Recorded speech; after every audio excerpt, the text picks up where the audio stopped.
اعوذ باللہ من الشیطان الرجیم بسم اللہ الرحمن الرحیم اللہم ارزقنا حکمتا و بصیرتا وجعلنا من الذین یستمعون القول فیتبعون احسنہ ونورا فی قلوبنا یا ارحم الراحمین۔ میں ہوں ساجد کشمیری اور آپ دیکھ رہے ہیں کشمیر ٹی وی 008۔ آج کی ویڈیو صرف ایک تاریخی بیان نہیں بلکہ ایک فکری سفر ہے۔ یہ سفر ہے روح اور بدن کے مارکے کا جو انسانی تاریخ کے ہر دور میں جاری رہا، مگر آج یہ تصادم ایک نازک موڑ پر ہے۔ ایک طرف ہے ایمان، روحانیت اور خدا سے تعلق، اور دوسری طرف ہے جدید تہذیب، مشینوں کی طاقت اور الحاد کا فریب۔ 1453 عیسوی کے بعد جب قسطنطنیہ مسلمانوں کے ہاتھ آیا تو مغرب نے محسوس کیا کہ اب میدان سے تلواروں سے نہیں بلکہ نظریات، فلسفوں اور مشینوں سے بھی مارا جائے گا۔ یہیں سے ایک نئی جنگ شروع ہوئی، ایک خاموش جنگ جس میں توپوں کی گن گرج نہیں بلکہ نظریات کے زہر گولے گئے۔ دنیا کو پھر مارکہ روح و بدن پیش، تہذیب نے پھر اپنے درندوں کو ابارا،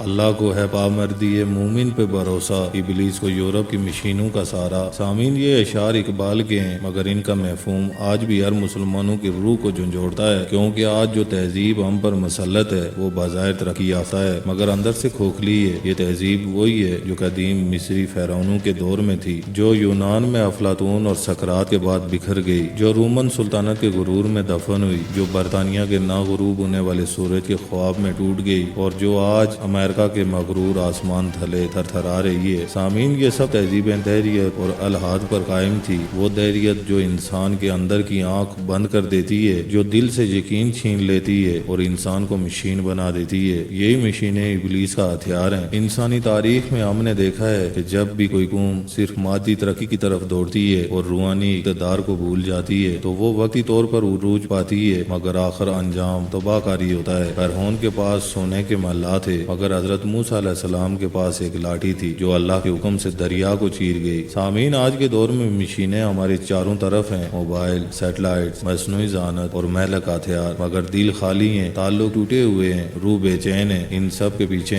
ابلیسی نظام ہے جو چاہتا ہے کہ انسان اللہ سے دور ہو جائے اور مشینوں کے جادو میں گم ہو جائے۔ سامعین مکرم، یورپ نے سائنس کے نام پر خدا کو بھلا دیا۔ اس نے کہا کہ ہم ہی خالق ہے، ہم ہی نجات دہندہ ہے، مگر سچ یہ ہے کہ ان کے پاس ظاہری طاقت ہے، باطنی نور نہیں۔ وہ بظاہر روشنیوں سے بھرا ہوا ہے مگر دلوں میں اندھیرا ہے۔ سامعین، مسلمانوں کو سوچنا ہوگا کہ ہماری طاقت تلواروں، بندوقوں اور ٹینکوں کے علاوہ ہماری طاقت صرف اور صرف ایمان میں ہے۔ وہ ایمان جو بدر کے میدان میں عددی برتری کو شکست دیتا ہے، وہ یقین جو امام حسین علیہ السلام کو یزید کے لشکر کے سامنے تنہا کھڑا کر دیتا ہے۔ سامعین مکرم، قرآن پاک میں ارشاد باری تعالیٰ ہے اور مدد صرف اللہ ہی کی طرف سے ہے، بے شک اللہ غالب حکمت والا ہے۔ نبی علیہ الصلوۃ والسلام نے فرمایا، قلم اٹھا لیا گیا اور صحیفے خوش ہو گئے، یعنی سب کچھ طے ہے مگر تمہارا کردار، تمہارا یقین اور تمہاری نیت وہی تمہیں کامیاب یا ناکام بناتی ہیں۔ سامعین مکرم، دنیا کی یہ مصنوعی چمک، یہ جدید تہذیب کے فریب سب وقتی ہیں، آخری مارکہ ایمان اور دہریت کا ہے، مشینوں اور روحانیت کا ہے، خدا کے بندوں اور شیطان کے غلاموں کا ہے۔ سوال یہ ہے کہ ہم کس کے ساتھ کھڑے ہیں؟ ہم اس پرچم کے سائے میں ہیں جس پر لکھا ہے لا الہ الا اللہ، یا ہم اس نظام کا حصہ بن چکے ہیں جس میں اللہ کا ذکر تو دور، سوچنا بھی جرم بن چکا ہے۔ سامعین، اب وقت ہے جاگنے کا، پہچاننے کا اور فیصلہ کرنے کا۔ وقت رک نہیں رہا، تہذیبیں ابھرتی ہیں، گرتی ہیں، مگر جو قوم اپنے رب سے جڑ جائے وہ کبھی نہیں مٹتی۔ اگر آپ کو لگتا ہے کہ اس ویڈیو نے آپ کے دل کی کسی تار کو چھیڑا ہے تو اسے دوسروں تک ضرور پہنچائیں اور کشمیر ٹی وی 008 کو سبسکرائب کریں، کیونکہ یہ صرف ایک چینل نہیں، یہ ایک بیداری ہے۔ میں تھا ساجد کشمیری اور آپ سے ملاقات ہوگی ایک نئے فکری موضوع کے ساتھ۔ اب تک یاد رکھیے، روحانیت کی شمع اگر بجھ گئی تو مشینیں بھی روشنی نہیں دیں گی۔ وآخر دعوانا ان الحمدللہ رب العالمین۔